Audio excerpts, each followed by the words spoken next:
Shalom, nous allons étudier le Daf Kuf Ain He dans Masachet Baba Batra. Nous reprenons 5 lignes à la fin du Daf Kuf Ain Dalet Amud Bet. Amar Ravuna, l'achad de Ravuna, au sujet d'un Shriv Mera, de quelqu'un de mourant qui donne des ordres. Donc Shriv Mera, quelqu'un qui avant de mourir, Igdish Kol Nechasav, a sanctifié tous ses biens, donc il les a toutes donnés au Bet Amikdash. Amar, et après cela a dit, Mané les plonim biyadi. Il y a une partie de ce que je possède qui appartient à telle personne, c'est-à-dire je dois de l'argent. La question, c'est ce qu'on le croit ou pas. L'Agman nous dit Neeman on Ravuna, Neeman on le croit. Chazaka, parce qu'on part du principe que En Adam Kinunya Alekdesh, qu'un homme ne veut pas chercher à faire perdre de l'argent et à mentir face au Ekdesh. Ce qu'on apprend ici, c'est que lorsque quelqu'un, avant de mourir, parfois dit voilà, je dois de l'argent à quelqu'un, on peut se demander si ce qu'il dit n'est pas une manière finalement de faire perdre de l'argent à quelqu'un d'autre à qui il doit. Là, il doit de l'argent à Ekdesh, il doit la totalité. Et à un moment, il nous apprend que finalement, sur cette totalité, il y a déjà une partie qui ne lui appartient pas, donc il ne peut pas donner. Est-ce qu'on le croit ou pas? Encore une fois, oui, là, il nous dit Ravuna, on part du principe qu'un homme n'a pas de raison réellement de vouloir voler, entre guillemets, le Ekdesh à qui il a donné tous ses biens. L'Agmara objecte. L'Agmara objecte, c'est Rav Nachman qui objecte ici, Matkiv la Rav Nachman, en disant, on a cette logique-là qui devrait exister chez les enfants, c'est-à-dire qu'un homme ne cherche pas à faire perdre ses enfants, un homme veut que ses enfants héritent de lui. Et donc dans une situation similaire, si tu penses que l'on croit quelqu'un quand il fait perdre de l'argent au Ekdesh avant de mourir, ça devrait être pareil avec ses enfants. Riyadam enseigne qu'il nous y a le banav. La logique voudrait qu'un homme ne cherche pas non plus à être malhonnête avec ses enfants. Et pourtant, des Rav Shmuel les Rav Shmuel ont dit tous les deux, Shri Mera Shamar Mané les Plonim Yadi. Quelqu'un de mourant qui dit, je dois tant d'argent à telle personne. Amar Tenu Notnim. S'il a dit, quand je dois l'argent à un tel, donner, on donne. Lo Amar Tenu En Notnim. S'il n'a pas précisé donner, simplement il a avoué qu'effectivement, comme on lui demande, il doit bien de l'argent à telle personne, mais il n'a pas dit donnez-lui, on ne le croit pas. Alma Adam Asoui, chez Lolas Bia et Bana, tu vois bien ici que même s'il n'est pas possible que la personne soit malhonnête avec ses enfants, tu vois bien ici qu'on peut partir du principe que lorsqu'il n'a pas dit donner, on peut imaginer qu'un homme dise je dois l'argent à un tel, et en fait c'est pas vrai. Comme il n'a pas dit donner, c'est pas vrai. Ah, alors pourquoi, alors qu'il a ses enfants qui devraient hériter de lui, il est en train de dire qu'il doit de l'argent? La Gemara, on aura conclu que c'est parce que l'Olas bien Advanav, il ne veut pas que les gens pensent que ses enfants sont trop riches, et il ne veut pas que ses enfants aient des problèmes. Donc il préfère lancer une rumeur comme quoi finalement ils n'hériteront pas de grand chose. Alors Anachman dit c'est pareil chez nous, Achanami. Adam Assou chez l'Oléas Virat Atzmo, t'as qu'à dire que peut-être que lui aussi il veut pas passer pour quelqu'un de trop riche. Et donc, même s'il a donné tout avec des, je préfère dire qu'il doit de l'argent à gauche à droite pour ne pas passer pour quelqu'un de trop riche. Mais peut-être que ça ne veut rien dire et que dans le fond il a de l'argent qu'avec des et non pas à l'autre personne. Alors la Gemara essaye d'expliquer pourquoi effectivement dans le cas où il doit l'argent aux enfants, on ne le croit pas quand il dit qu'il doit l'argent, et dans le cas où il doit l'argent avec Desh, on part du principe qu'on le croit. La Gemara produit une première différence qui Kamar Rav Una, Atam Denakit Eshtara. La halakha de Rav Una qui dit qu'on le croit, c'est parce que là-bas, il y a un document qui sort contre lui, qui dit qu'on lui doit l'argent, et lui, effectivement, l'avoue. Alors, comment dire, si c'est ça, ça veut dire que dans le cas de Rav Shmuel, il n'y a pas de document. Et que là, de Rav Shmuel de Denakit Eshtara, donc dans Rav Shmuel, il n'y a pas de document. Amar Tenu Notnim, Milva Alpeava. Alors si c'est ça, pourquoi, non pas dans le début de l'enseignement, mais à la fin, mais au début, on a dit que si il précise je dois de l'argent et donnez-lui de l'argent, on a dit qu'on l'écoute. Mais si tu me dis qu'il n'y a pas de document, c'est milver alpeava, c'est quelqu'un qui a prêté donc à l'oral sans qu'il y ait un document écrit. Pourtant, Rav Shmuel, Damret Tavayu, Rav Shmuel pensent tous les deux que milver alpe, eino govelo min yorshim, que lorsque un prêt ne s'est pas fait avec l'écriture d'un document, on ne peut pas récupérer les biens chez les héritiers. Et donc, la Gemara ici nous explique qu'on ne peut pas dire dans le cas de Rav Shmuel, il n'y a pas de document. Et la Mara Nachman, il dit alors tu as raison, dans les deux cas, il y a un document. Mais l'okashia, et il n'y a toujours pas de contradiction. Hadim Kuyam, Hadol Mekuyam. Un document est confirmé, l'autre ne l'est pas. Donc chez Ravuna il l'est, et pas chez Rav Shmuel. Pourquoi? Amar Tenu Kaim Elishtare. Quand il précise donner, c'est comme s'il était Mekaim le Shtar. Le Amar Tenu, Lo Kaim Elishtare. Si par contre il ne précise pas donner, à ce moment-là c'est comme si le document n'avait pas été confirmé. Et donc, l'Agmara ici arrive à expliquer la contradiction entre Ravuna et d'un autre côté la Braïta, qui permet finalement à Ravuna de rester sur sa position et de dire que celui qui a tout donné au Ekdesh, si il y a un document qui sort contre lui et qui dit effectivement qu'il doit cet argent, à ce moment-là, on remboursera la personne. Nalacha toujours dans le même sujet, Amar Rabba, Shrim Mera Shama Mané le Ploni Biyadi. Quelqu'un de mourant qui dit je dois un mané à telle personne, Moyetomim Pararno. Et les héritiers après cela, donc il meurt, il dit ça, il meurt. Et les héritiers après disent Pararno, on a remboursé. Nehemanim, on les croit. Teno Mané les Ploni. Si par contre il a dit Teno Mané les Ploni, donnez à un tel, Moyetomim Pararno, En Nehemanim. À ce moment-là, si après cela les enfants disent qu'ils ont remboursé, on ne les croit pas. Alors la Gemara a du mal à comprendre. On fait une distinction entre celui qui dit je dois de l'argent et celui qui dit je dois et donner. Et ce qu'on nous apprend ici, c'est que dans un cas on croit les enfants d'avoir remboursé, dans un cas on ne croit pas. Et étonnamment, c'est lorsqu'il a donné l'ordre clairement de le faire qu'on ne les croit pas quand ils disent qu'ils l'ont fait, et c'est quand ils ne donnent pas l'ordre qu'on les croit l'avoir fait. Et donc la Gemara s'étonne. La Gemara dit que l'appel Aya, mais de quoi parle-t-on ici? Ipra Mistabra, c'est l'inverse qui serait logique. Amar, Tenoumane, si à la limite il a dit je dois l'argent et donner, il donne l'ordre, qu'il va des Pascavo les Milta, qu'elle est même pareil, puisque leur père a tranché, a vraiment donné un ordre, on peut comprendre qu'il l'ait fait. Mais quand il a simplement dit Mané Ploni, il a dit je dois l'argent, qu'il va des Pascavo les Milta, puisqu'il n'a pas réellement ordonné, tranché, et qu'elle est même de leur pareil, j'aurais pu dire à la limite qu'ils n'ont pas exécuté la volonté du père, et donc du coup, comment ici Rabat peut dire exactement l'opposé? Et là, Itmar, Achi Itmar. Donc la Gemara ici peut faire modifier les paroles de Rabat. Shri Merashamar, Manele Ploni Biyadi, celui qui est mourant et qui dit je dois de l'argent. Amrou Yitomim, et les enfants, après qu'ils meurent, ne disent pas qu'ils ont remboursé. Ils disent que leur père a remboursé. Chazav Amalanu, Abba Pararti. Sachez qu'on n'a pas besoin de rembourser parce qu'après avoir donné cet ordre, notre père a dit qu'il a remboursé. Nehemanim, on les croit. Maïta Ama, pourquoi? Parce qu'il a trouvé Midkar. Parce qu'on part du principe qu'il s'est souvenu de la chose et qu'il a dit ah, oh, tiens, je dois l'argent à un tel. Et il ne comptait sur personne d'autre pour le faire que lui. Par contre, Teno Manel et Ploni. Par contre, effectivement, dans le cas où il a donné l'ordre, ça veut dire que lui pense qu'il n'aura pas le temps, la possibilité de le faire. Et comme il nomme quelqu'un, il est par contre moins probable que c'est lui qui l'ait fait tout seul. Donc, à Moïtomim, Chazav Amar Abba Parati, si le père avait donné l'ordre et que les enfants argumentent après que le père finalement l'a fait lui-même, là dans ce cas-là, En et Mani, on ne les croit pas. Des imita des parel, Ava Amar Tenu. Pourquoi? Parce que si il avait déjà remboursé ou qui s'y comptait rembourser, il n'aurait pas donné l'ordre. Donc ici, selon certains, on parle d'un cas où en fait la personne dit après avoir dit qu'elle devait de l'argent, elle dit finalement j'ai déjà remboursé cela. Donc en fait, elle aurait dit à l'oral simplement, elle aurait mentionné, tiens, je me rappelle que j'ai emprunté à un tel, et ça on peut dire là-dessus que il peut dire après coup qu'il a déjà remboursé. Par contre, s'il dit donner, ça veut dire que ça n'a pas été remboursé, donc on ne les croit pas. Nouvelle Sheila, nouvelle question. Rava pose une question. Shrimera Shaoda. Quelqu'un de mourant qui a avoué qu'il devait de l'argent. Mahou. Quelle est ici la question? Est-ce que lorsqu'il dit cette phrase-là, est-ce qu'il doit le dire en présence de deux personnes et il doit les nommer clairement témoins de son aveu? Est-ce que si il veut qu'il l'écrive sur un document, est-ce qu'il doit clairement les nommer, les missionner pour qu'ils écrivent le document ou pas? Alors Gemara explique la raison pour laquelle on se pose la question.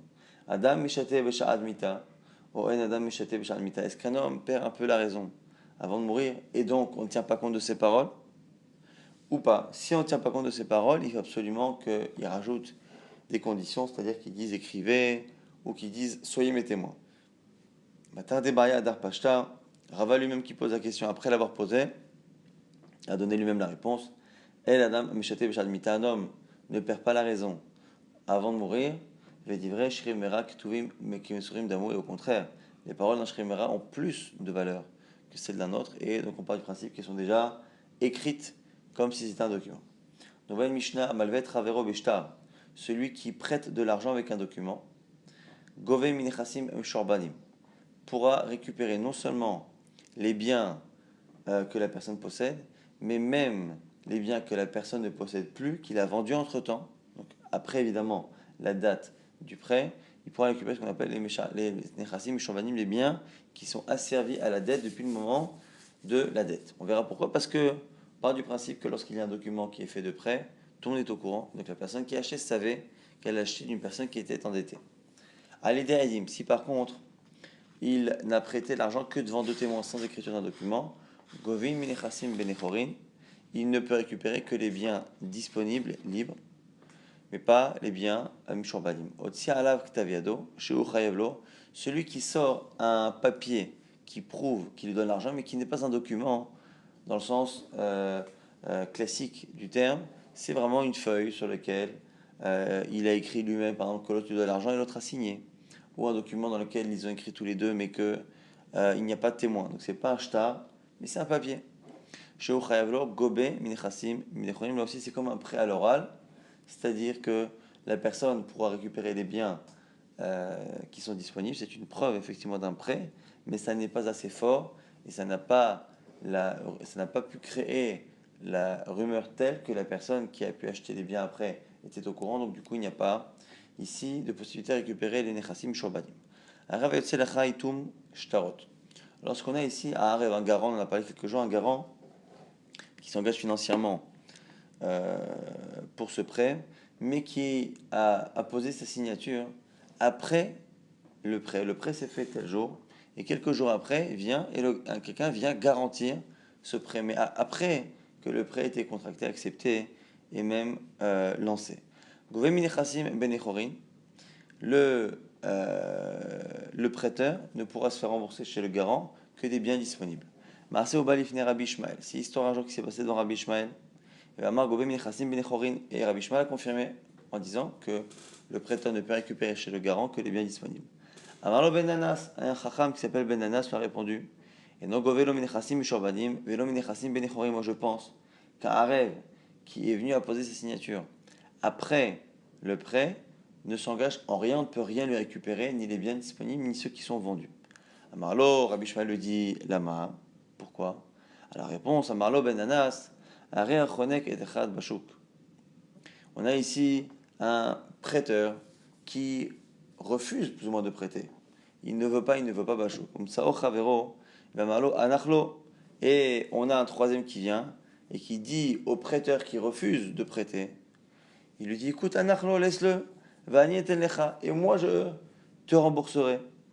À ce moment-là, patour, on dit que dans ce cas-là, il est patour de lui rendre. Alors, Michel, je me suis mal exprimé quand on dit ici qu'il est chonek, c'est-à-dire qu'il l'étrangle, au sens propre du terme ici, c'est un malvé, un prêteur qui veut récupérer son argent. Celui qui veut absolument récupérer son argent. Et un troisième vient et dit, écoute, laisse-le tranquille, t'inquiète pas, au pire, je te rembourserai, il est patour. Le troisième ne s'est pas engagé. Pourquoi? Chez l'or al-munato, il va où? Pourquoi? Parce que le garant n'a pas permis le prêt. Le prêt ne s'est pas fait grâce au garant. Et là, Ezeo Arev Sheu Chayav, mais donc, nous dit quel est le garant qui lui s'engage? Alveu Vanyotenlar, celui qui dit avant le prêt, prête-lui, je te rembourserai. Et donc, il est à l'origine de l'acceptation du prêt. Chayav Sheken Alepimunato, il va où? Effectivement, il est Chayav, car c'est sur sa parole, la confiance qu'on a en lui, qu'il est Chayav. Ça, c'est Ben Anas qui lui pense qu'un Arev ne peut être engagé financièrement que s'il a permis le prêt et non pas s'il est venu apposer sa signature et sa garantie après. Rabbi Ishmael dit au sujet de Ben Anas, celui qui veut devenir chacham, celui qui veut devenir sage, plein de connaissances, doit étudier la lachot qui sont liées aux problèmes financiers, donc faire chazara de Baba Kama, Baba Mitzia et Baba Batra, she'encha mikzoa Torah yotemehen, car il n'y a rien de plus grand, de sujet plus grand dans la Torah que She'en kemayan anovea, car c'est comme finalement une source d'eau jaillissante qui finalement ne se termine jamais. Et alors, tu sais, chez Asok Benin Mamonot, Ishmesh et Shimon ben Nanas, et celui qui veut bien comprendre ce sujet-là doit aller voir Shimon ben Nanas, celui qui s'est opposé à Rabbi Ishmael ici, qui a dit que le garant n'est pas du tout engagé ni sur les biens disponibles ni sur ceux qui sont vendus. Maintenant, au sujet justement de cet engagement de Nechassim et Shorbanim, celui qui prête de l'argent, on a dit, celui qui emprunte engage tous les biens qu'il possède, et même si les biens sont vendus ultérieurement, le prêteur pourra les récupérer, les biens qui sont vendus. Alors, Amar Ola nous dit, Dvar Torah Echad Malve Mishtar Echad Milva Alpe Gove Nechassim et Shorbanim. Lui dit Ola, Minatora, tous les prêts normalement devraient engager les biens immobiliers et donc permettre de récupérer les biens s'ils sont disponibles ou même s'ils ont été vendus entre temps. Maïtarama, pourquoi je dis ça? Chez Abouda de Oraita. Car moi je pense là que la notion d'engagement, d'hypothèque des biens immobiliers lors d'un prêt est une notion qui est enseignée par la Torah, qui fonctionne minatora. Ah, alors pourquoi dans la Mishnah on a fait une distinction? Et on a dit que si le prêt ne s'est pas fait avec un document, simplement avec des témoins, on n'applique pas cela, alors que c'est minatora. Pour ne pas faire perdre d'argent aux acheteurs. Alors, on va dire, ici c'est cela, milva beshtanami. Pourquoi ne pas faire cela aussi lorsqu'il y a un document? Parce que comme dans un document, en général, les gens de la ville sont tous au courant, c'est finalement l'acheteur qui a acheté un terrain.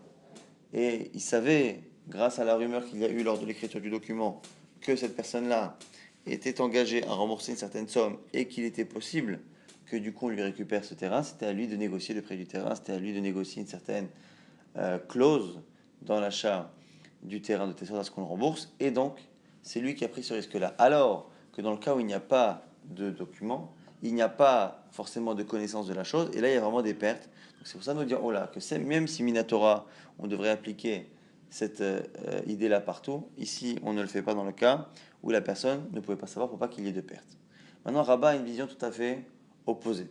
Lui dira qu'au contraire, à Minatora, jamais on devrait récupérer les biens qui ont été vendus. C'est les sages qui l'ont fait dans certains cas. Rabat Amar, Dvar Torah Echad Milva Beshtar, Echad Milva Alpein Ogove Ela Minechasim Benechorin. Selon Rabat, au contraire, Minatora, que le prêt se fasse avec un document ou sans document avec des témoins, ça ne change strictement rien. Normalement, on ne devrait jamais pouvoir récupérer en tant que prêteur des biens autres que les biens qui sont disponibles. Matamaru, pourquoi? Parce que Maïtarama, Shibuda, Labdoraita, parce que selon moi, l'engagement des biens, même s'ils sont vendus, n'est pas une notion de la Torah. Ou Matamamru Milva, Beshtar Gobe Minchasim Shobani. Pourquoi les Chachamim auraient inventé cette idée-là dans certains cas? Pour faciliter les choses aux prêteurs et donc indirectement faciliter les choses à l'emprunteur de telle sorte à ce que les gens qui veulent de l'argent puissent en trouver plus facilement parce que finalement on a sécurisé les prêteurs qui savent qu'à partir du moment où, au moment où ils prêtent, la personne possède un terrain, il dit voilà, à partir du moment où il possède un terrain maintenant, moi je sais que ce terrain-là pourra me servir à me rembourser. Qu'il le garde, qu'il le vende ou quoi que ce soit, ce terrain-là existe, je sais que finalement je serai remboursé, alors que sinon on a peur que les prêteurs se disent voilà, je prête de l'argent maintenant, aujourd'hui il a une maison, aujourd'hui il a un terrain, mais qui me dit que demain il ne va pas la vendre et se retrouver insolvable. Et donc du coup c'est pour ça que les Chachamim auraient inventé cela. Elle m'a dit il va al penami, si c'est ça, pourquoi on ne dit pas la même chose pour l'emprunt qui se fait sans document? Là, m'a dit que là-bas il n'y a pas de rumeur, pas de colle, et donc du coup on fait des pertes encore une fois à ceux qui ont acheté. Maintenant la Gemara s'étonne. Miyama Rabba, est-ce que Rabba peut dire cela? Que chez Abouda c'est pas d'Oraita. La Rabba, pourtant Rabba dit Gabou Karkar. Yeshlo, Gabou Marot, Enlo. Ici on nous parle du Bechor. Lorsque quelqu'un décède, on a vu à plusieurs reprises, le Bechor doit récupérer dans l'héritage une double part. Et on nous dit quoi? Lorsque les enfants récupèrent les dettes, les créances que leur père possédait vis-à-vis de quelqu'un d'autre, à ce moment-là, on nous dit que normalement, c'est de l'argent qui n'est pas disponible au moment où la personne est morte. Et donc, l'aîné ne doit pas avoir double part. L'aîné a double part dans ce que le père possède au moment de sa mort, et non pas dans l'argent à venir. Tout ce qu'il possède, et non pas ce qu'il va posséder. Mais on fait une distinction. Si c'est l'argent liquide, effectivement, qu'on lui devait, dans ces cas-là, à ce moment-là, effectivement, il ne le possède pas. Si c'est un terrain qu'il récupère pour se faire rembourser, là, on considère que ce terrain-là, il en a pris possession depuis le départ, donc depuis le moment où il a prêté de l'argent. Et donc, au moment de sa mort, il le possédait déjà, et donc l'aîné prend en double part.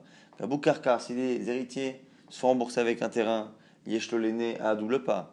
Gabou Marant, si c'est de l'argent, Einlo, il n'a pas. Et ici, on a l'impression que s'il prend en double part l'aîné, c'est que ici, le fait d'aller récupérer des biens qui ont été vendus, c'est Minatora. Et donc, selon Rabat, c'est Minatora. Vechit et pour. Et ne me dis surtout pas que ce qu'on a dit au nom de Rabat et de Oula, que un il dit c'est Minatora, l'autre c'est pas Minatora, que tu voudrais inverser. Que ce qu'a dit l'un, tu dis que c'est l'autre qui l'a dit et vice versa. Pas possible. Pourquoi Amar Oula, Dvar Torah Baal Chov, dit Nevezuburit. Parce que c'est Oula qui dit que c'est Minatora, parce qu'on a encore une autre halakha de Oula qui dit que Minatora, celui qui prête ne devrait récupérer que les terrains de moins bonne qualité, même si finalement les Chachamim ont changé. Bon, en tout cas, on est bloqué avec d'un côté Rabat qui dit que Minatora, on ne récupère pas les biens qui ont été vendus. Ola qui dit que oui, mais Rabat qui se contredit avec un autre enseignement, puisqu'il a dit que justement l'aîné prend double part dans ces cas-là, donc c'est Minatora. Alors l'Agma nous dit, et là Rabat Ta'ama, devenez Rabat Kamar. Lorsque Rabat a dit cela au sujet de l'héritage, il a dit ça au nom des Chachamim d'Israël, Velit, Los Virale, mais lui, les Los Virale, lui ne pensait pas ainsi, donc du coup, il n'a pas parlé de son propre avis, donc c'est pas une contradiction. Une fois il dit son avis, une fois il commente l'avis des autres.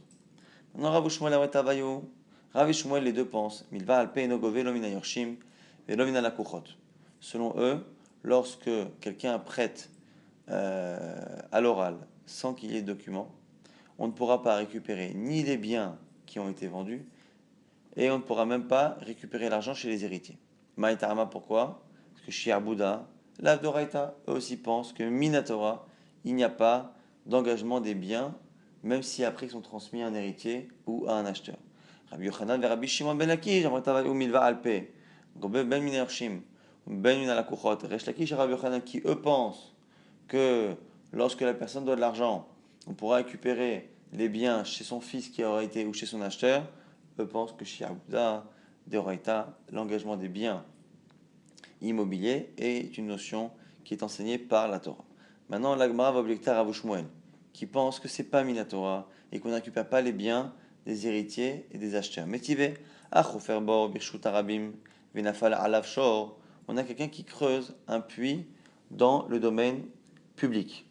Et pendant qu'il est dans le puits, Nafal Alav Shor, un taureau tombe dans le puits, ce qui en général entraîne la personne qui a creusé le puits à être responsable de la blessure du taureau. Mais là, ici, en l'occurrence, le taureau en tombant a tué la personne qui est dans le puits, Varago. Donc finalement, il se retrouve à être la victime. Pato, le propriétaire du taureau est dispensé de payer ce qu'il doit payer lorsque un taureau a tué de manière malencontreuse quelqu'un.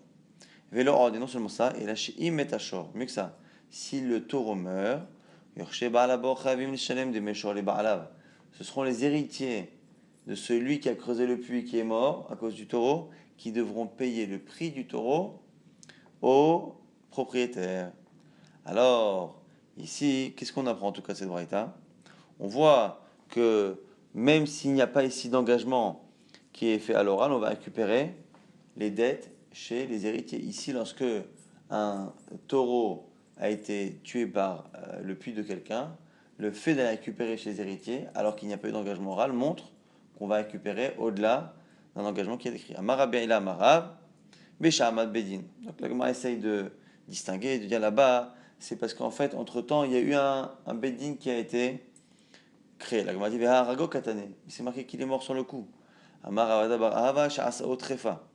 Alors il m'a dit peut-être que en fait, quand le taureau est tombé, le type a été blessé mortellement, mais il a eu le temps de sortir, d'aller au tribunal, d'être hayav à cause de son puits, ainsi de suite. Il m'a dit Amar Rav Nachman, Taletana Metukvaro. Pourtant Rav Nachman il y a une qui dit que Metukvaro, il est mort sur le coup, quoi. On l'a enterré immédiatement.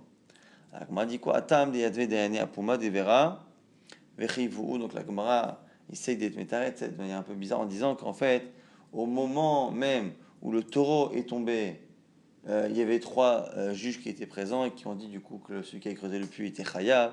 Et c'est pour ça qu'à ce moment-là, il y a eu réellement un engagement qui s'est fait pour la personne au sujet du taureau qui était tombé. Et donc c'est comme si c'était quelque chose d'écrit. Et donc, à ce moment-là, les héritiers pourront on pourra réclamer aux héritiers cette somme d'argent. C'est pour ça que ça n'est pas une contradiction à Rav Shmuel, même si c'est une réponse qui est assez tirée par les cheveux. En tout cas, la Gemara a conclu à Maraf Papa, il cheta l'alacha, milva alpe gobe min yorshim, veno gobe min alakuchot. Finalement, on fait une sorte de pshara. Quand on prête de l'argent à l'oral sans document, on récupère l'argent chez les héritiers, mais non pas chez les acheteurs. Gobe min yorshim kede shelotina ol deled bifnin lovim. Pourquoi on fait entre les deux?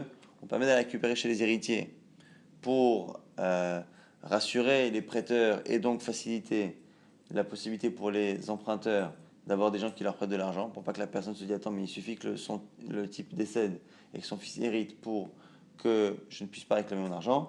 Veino govemina la kuchot, délit les kalam, mais par contre on a dit on ne récupère pas les biens qui ont été vendus parce que le pauvre acheteur lui se retrouve à être perdant s'il a acheté et qu'il n'a pas entendu parler de ce prêt puisque ce prêt n'a pas causé une rumeur puisqu'encore une fois, il n'y a pas eu justement de document. On va assez rapidement tenter de résumer ce qu'on a vu dans ce DAF.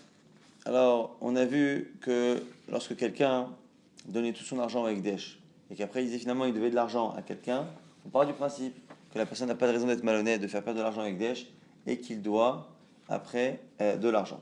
On a vu que quelqu'un qui est mourant et qui a dit je dois de l'argent, j'ai emprunté de l'argent à quelqu'un.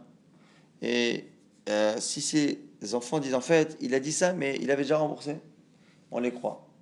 Si par contre il a dit j'ai emprunté un tel et rendez-lui, remboursez-le. Si après ils disent en fait il avait déjà remboursé, évidemment qu'on ne les croit pas. On a fait une distinction selon Rav Shmuel, lorsque l'on a deux personnes qui empruntent de l'argent et qu'il n'y a pas justement de document qui est signé, selon eux, on ne pourra récupérer ni les biens qui ont été hérités par les enfants, ni les biens qui ont été vendus. Selon Rabbi Yochanan Resh Lakish, c'est l'inverse. Et c'est lié à la discussion, est-ce que finalement, le fait que les biens soient engagés même quand ils changent de propriétaire, est-ce que c'est Minatora ou est-ce que c'est Midera donc Rabbi Shmuel disent que ni l'un ni l'autre, selon Rabbi Yochanan Resh Lakish, à la fois l'un à la fois l'autre, et on avait vu à la fin, selon Rav Papa, que l'alacha est qu'on récupère des héritiers, mais on ne récupère pas de ceux qui ont acheté. Par contre, si il y a un document, tout le monde est d'accord qu'on récupère à la fois les biens qui ont été achetés, à la fois même chez les héritiers, à partir du moment où il y a eu, encore une fois, un document Kadat Vekadin. On a conclu également dans la souga précédente qu'un homme ne perdait pas la tête avant de mourir, et donc ce qu'il disait a priori, c'était non seulement censé, mais c'était même comme si c'était écrit et signé, donc il n'y a pas besoin de dire vous êtes mes témoins, il n'y a pas besoin de dire écrivez un document, que c'est Kemassour, c'est comme si c'était écrit de Néobeddin. Et on a vu également qu'on a dit Marloquet, Rabbi Shmuel et Ben Nanas, et a priori Rabbi Shmuel a l'air d'être d'accord avec Ben Nanas, même si c'est pas toujours vrai que celui qui fait des compliments sur l'autre lui donne raison, mais en tout cas, Marloquet, Rabbi Shmuel et Ben Nanas, est-ce que lorsque l'on a un garant qui s'engage, qui signe et qui donne sa garantie après la contraction du prêt, est-ce que il est engagé un peu ou pas du tout? C'est sûr qu'il ne pourra pas être engagé à hauteur de ses biens immobiliers, de telle sorte à ce que s'il les vend, on récupère ces biens-là. Mais est-ce qu'on peut au moins lui récupérer plus tard les biens qu'il possède, qui sont disponibles? Selon Rabbi Shmuel, au départ, on aurait dit que oui. Ben Anas vient lui dire que non. Parce qu'il n'a pas permis, justement, le prêt, c'est pas grâce à lui, c'est pas grâce à la confiance qu'on a en lui qu'on a prêté, donc l'engagement, finalement, est nul. Et on ne pourra pas aller lui récupérer son argent. Et encore une fois, on rappelle qu'on a vu une marloquette. Est-ce que Shir Bouddha, c'est Minatora? Est-ce que le fait que lorsque l'on prête de l'argent, les biens immobiliers sont engagés de telle sorte à ce que même lorsqu'ils sont vendus ou cédés, quand encore une fois le prêt a été fait avec un témoin, avec un document, le fait que ces biens soient engagés, est-ce que c'est une notion de la Torah ou pas? Et certains, alors donc du coup, selon certains, c'est une notion de la Torah qui devrait marcher partout, mais les sages ont enlevé certains cas pour ne pas que les acheteurs soient perdants. Et selon certains, ça ne marche jamais Minatora. Et c'est une invention des Chachamim non, pour justement faire en sorte de rassurer les prêteurs et de permettre aux emprunteurs donc de trouver plus facilement des gens pour leur prêter des liquidités.